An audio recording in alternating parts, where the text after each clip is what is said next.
पहला पाठ, याकूब का पत्र 5, वचन 9 से 12। भाइयों, एक दूसरे की शिकायत न करें, जिससे आप पर दोष न लगाया जाए।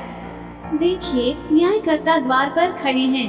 भाइयों, जो नबी प्रभु के नाम पर बोले हैं, उन्हें सहिष्णुता तथा धैर्य का अपना आदर्श समझें। हम उन्हें धन्य समझते हैं जो दृढ़ बने रहे। आप लोगों ने योग के धैर्य के विषय में सुना है और आप जानते हैं कि प्रभु ने अंत में उसके साथ कैसा व्यवहार किया, क्योंकि प्रभु दया और अनुकंपा से परिपूर्ण है।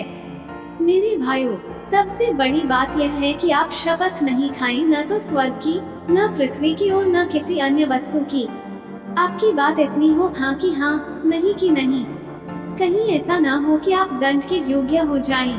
सुसमाचार, संत मार्कुस का सुसमाचार 10, वचन 1 से 12। वहाँ से विदा होकर ईसा यहूदिया और यरदन के पार के प्रदेश पहुँचे।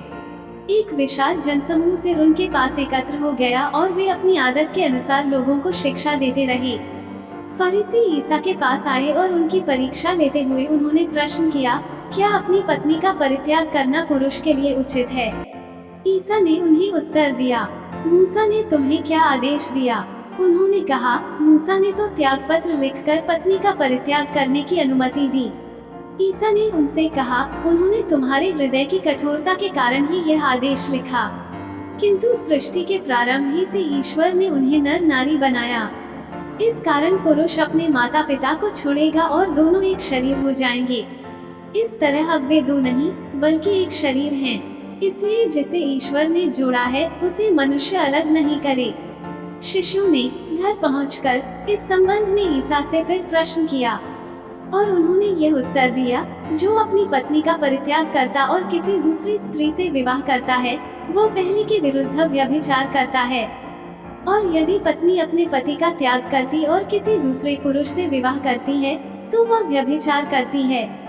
मनन चिंतन। आज का सुसमाचार ईश्वर द्वारा स्थापित एक मिलन के रूप में विवाह संस्कार को लेकर प्रभु यीशु के मन में उनके उच्च सम्मान को दर्शाता है, जहां दो इंसान एक शरीर बन जाते हैं। ये शिक्षा सामाजिक मानदंडों को चुनौती देती है और विवाह में प्रतिबद्धता और निष्ठा के महत्व को पुष्ट करती है। आज का वचन विवाह के विधान अथवा वादों की गंभीरता की याद दिलाता है तथा दंपतियों को चुनौतियों के दौरान दृढ़ बने रहने और किसी भी प्रकार से विघटन के बजाय सुलह की तलाश करने के लिए प्रोत्साहित करता है।